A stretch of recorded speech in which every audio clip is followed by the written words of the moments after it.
I'm Brian Sparkman, and my hope through this podcast is that those of us in the Black LGBTQ plus community and others find our rightful place on life's journey. So come along to listen, to learn, and to share. Our voices, our journey. More than just letters. Coming up next.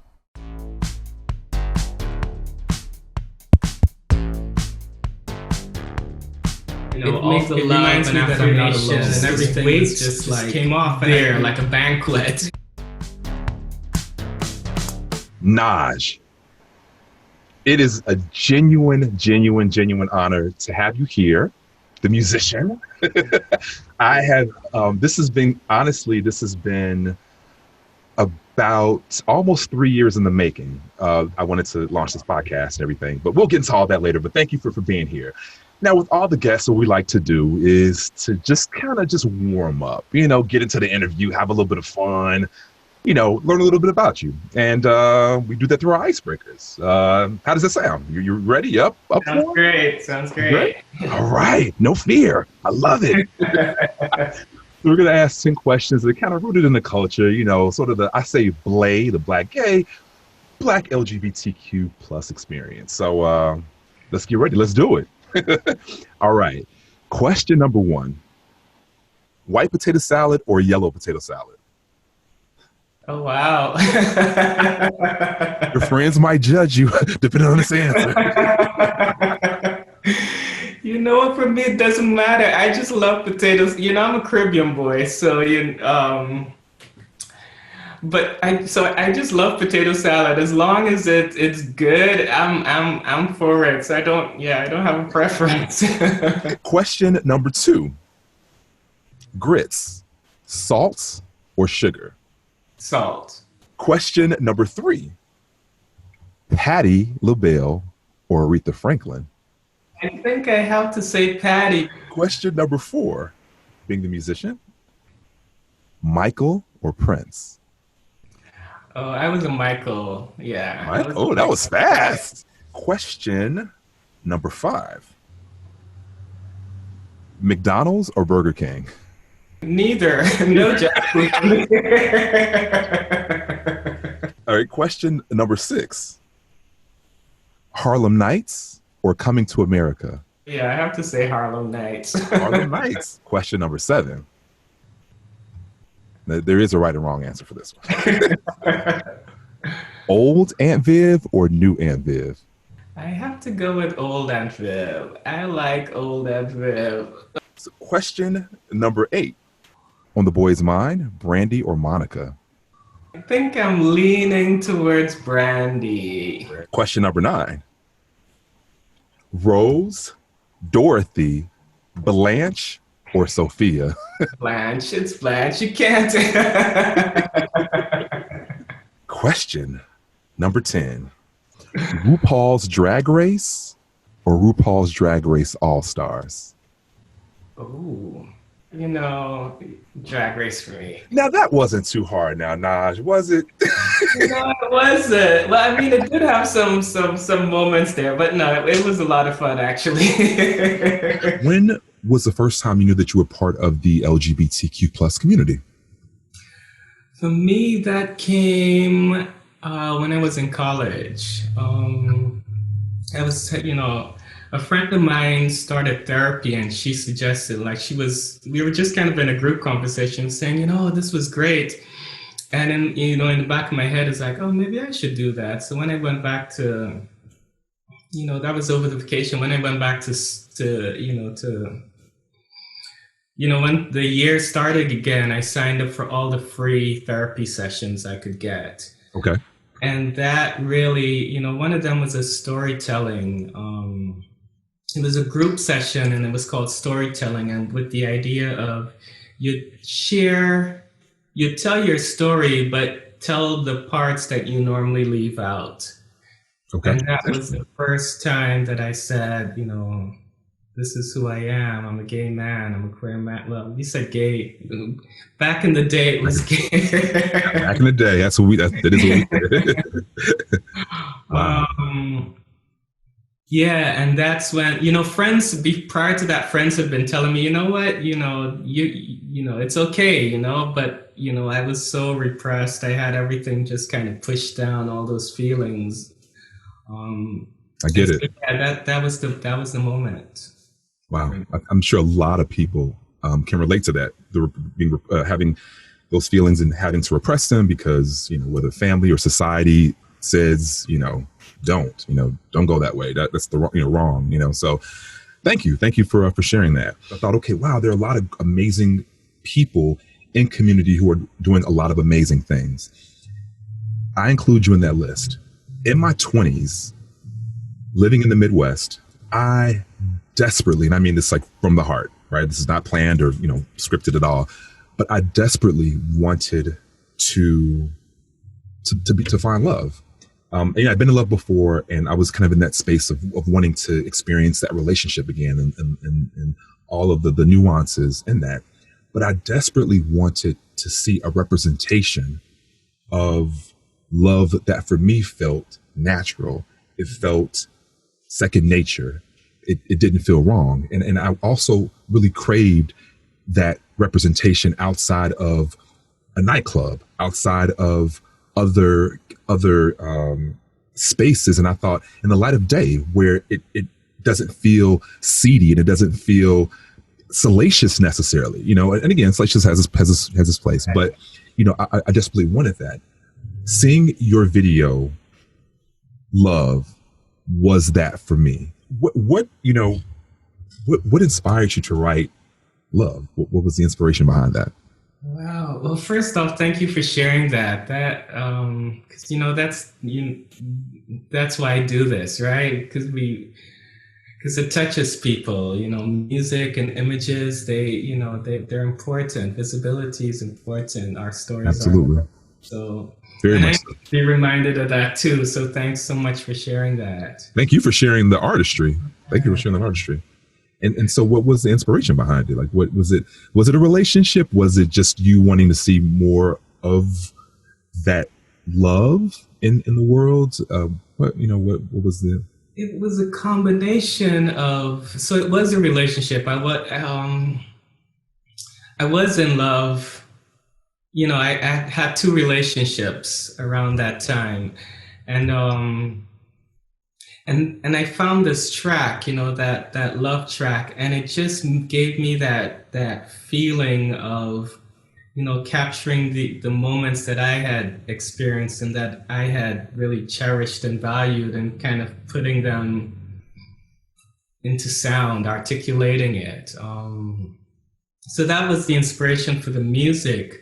For the video part of it, those images come from a film. The film is called Blueprint. It's an independent print. The director is Kurt Shannon Butts. So a friend of mine knew the music supervisor, and so they're looking for music, but submit some things. And I loved Love, but I didn't, it was just one song out of 12 songs on that album. Yeah. So I was looking through, I was like, okay, these are the love songs I have. I submitted them and kind of forgot about it. And then they chose it for the theme song. So it's like the song of the film. So when the film was coming out, Kirk was like, we should make a video for it. And I was like, yeah. Absolutely. What did that feel like? How did you? I'm sure it's obviously excited, but like, what was that? Because to have written the song and to now want to have the next like iteration, the next level. How did that feel?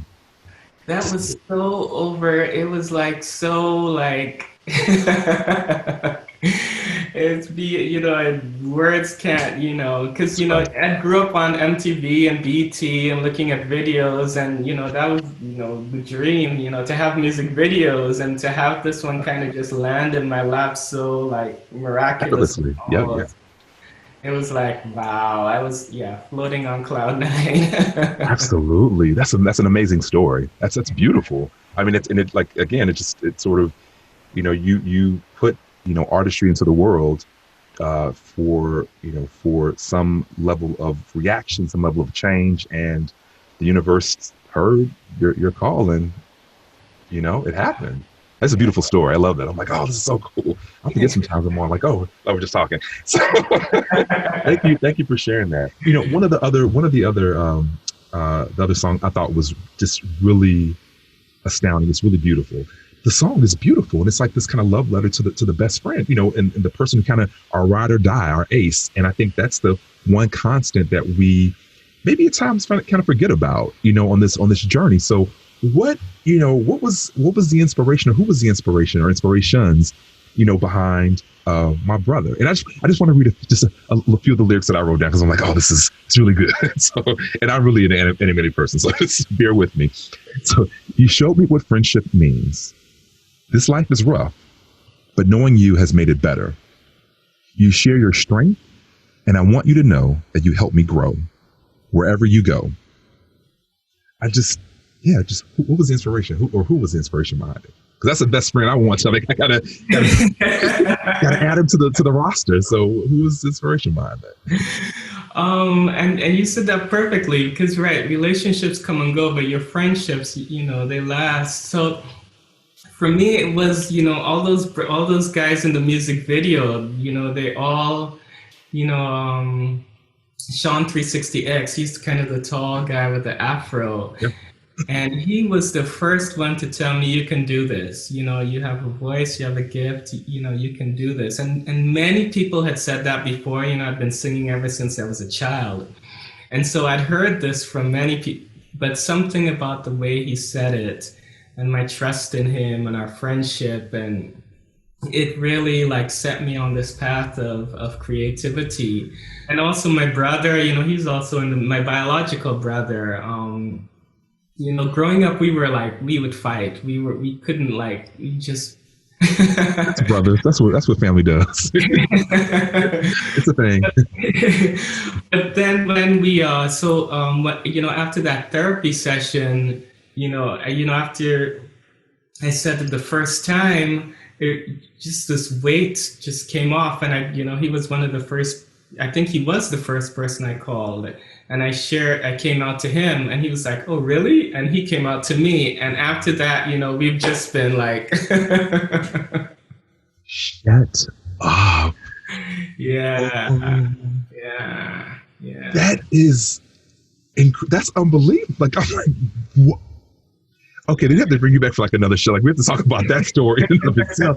That's beautiful. You have to see my brother. Like, you have to listen. It's a really an amazing song, and again, it's like a love letter to your bestie, to the BFF. The A1 since day one. So you got to listen. Actually, all the songs you got to take a listen to. One of the things you mentioned earlier was kind of having that growing up MTV, BET, and like seeing. The music videos and I think even maybe later on some behind the scenes and the whole journey to kind of create those visions. How, can the mainstream, music embrace music that some people even now may label as niche? What can be done to kind of help to augment the careers of people, maybe like yourselves or other maybe independent artists? Or, is that embrace? Is that necessary in this day and age with, social media, being able to reach, billions of people? I guess maybe, again, is it necessary to have that embraced by sort of pop culture or those other, entities? And, if so, how does that kind of happen? How do we reach that? How do we get to that, do you think? That's a great question. So, when I started, and I don't know, my first release was 2001. So it's been, I've been doing this for a while. And when I started, that's what I wanted, that's what I knew, the stardom and celebrity and, everything that comes with. Absolutely. But now, 20 years in, I mean, that's great if it happens. I don't think it always happens, but if it happens, that's great. But I've come to realize, like I share this story all the time. On one of my YouTube videos, someone had written, when I listen to your music, it reminds me that I'm not alone. It makes me feel, like I'm not alone. and that always stayed with me, and it really made me realize that sometimes things, everything isn't for everyone, and as an artist, we have to follow our calling, and our calling is meant to be of service to a group of people, and sometimes that group is a niche, really small, and sometimes it's really really wide. So I think I don't think it's always important. I don't think it's important. I think the important thing is to follow the call, follow the breadcrumbs that the universe leaves us, and let it be what it is. And yeah, just kind of just piggybacking off what you said, I think that, I do always say this: there's an audience for everyone, and I think it's about finding your tribe. I don't think it may not necessarily be, a billion people. It may be, 100,000, a million, but if that tribe, and you connect with and you reach the same way the person that written years ago on the YouTube video, that's what the artistry is based in. If that's what it's rooted in, then your job is done. Exactly. Yeah, that's what it's about. I think that's what artistry, in essence, should be about. Being able to connect to people so that we do feel less alone. What do you hope people discover about themselves listening to your artistry? I know you mentioned the comment about not feeling alone, but what were some of your intentions behind creating and putting out this beautiful music for the masses? What were some of the intentions and hopes kind of behind it? So a big part of, for me, it's about honoring our stories. I'm not surprised that we're talking here, because I think our intentions are similar. It's about showing people who we are, all the varieties. Adding my view, because I think each of us, we have a different view of the whole, and I think all the little pieces come together and kind of show the beauty, the entirety of who we are as LGBTQ people. Growing up, like you, I didn't see people who were like me represented. It was so confusing to me as a teenager, kind of growing up, and what's going on? It was so confusing. So, my intention is to share my story and what I've experienced and what I imagine and what I dream of, with the hopes that someone else feels, oh, that's me, or that's a part of me, or yeah, I get that. Yeah, that's what I've been feeling, and I couldn't I couldn't articulate it. I think that's the power and magic of art, to enrich the vocabulary and let people, see themselves and articulate what that is. It broadens the language.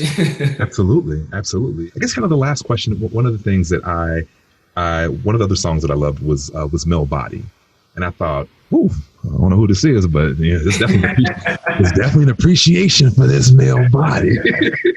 and being a gay man, I have an appreciation for the male body.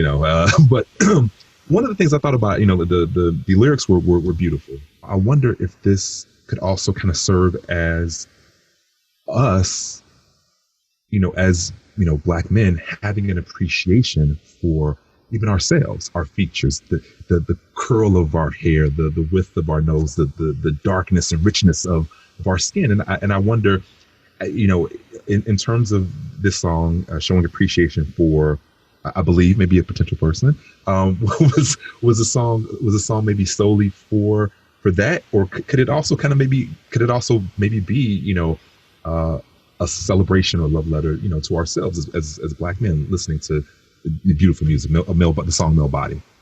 Oh, wow, I love that. That's beautiful. I just first thought, I was like, wow.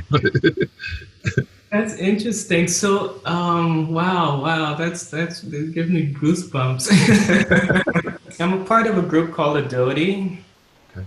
and it's a group that celebrates same, men who love men who are Black. And Okay. it's very centered in African tradition and kind of honoring the whole being, the physical, the emotional, the mental, and the spiritual. It's like a national retreat that meets usually in the summer. And I went to this retreat, and it was out in nature. We were the only ones at that campsite, and it just felt like I just entered this like queer, Black, gay, same gender loving village out in nature where, all the love and affirmation and everything was just like there, like a banquet, right? Love I that. was like on cloud nine, like, oh. Ah, the light. And the theme was loving the male body. And the coordinator asked me to write a song to reflect this. And so I came up with, loving your male body. But that was, I wrote that, I don't know, that was a long time ago. And I'd forgotten that, that was the genesis of the idea until you just mentioned it. I was like, that's right, that is where that came from. So it's like right on point where. I'm like, we're there. We're there.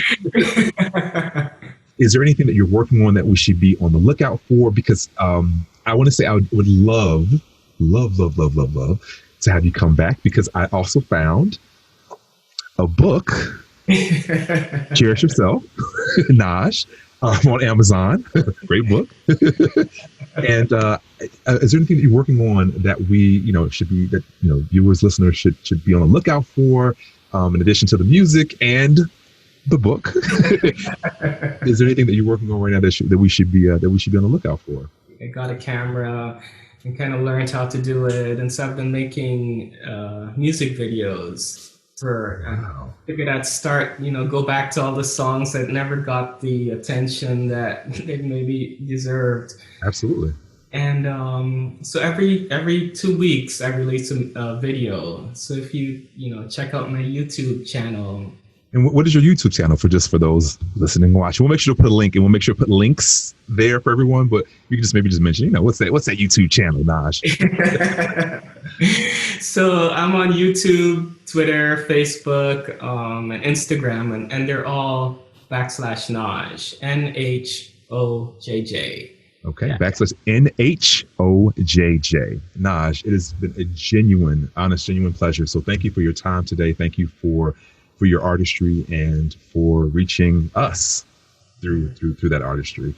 Another episode of Our Voices, Our Journey, More Than Just Letters. Thank you for tuning in. See you next time.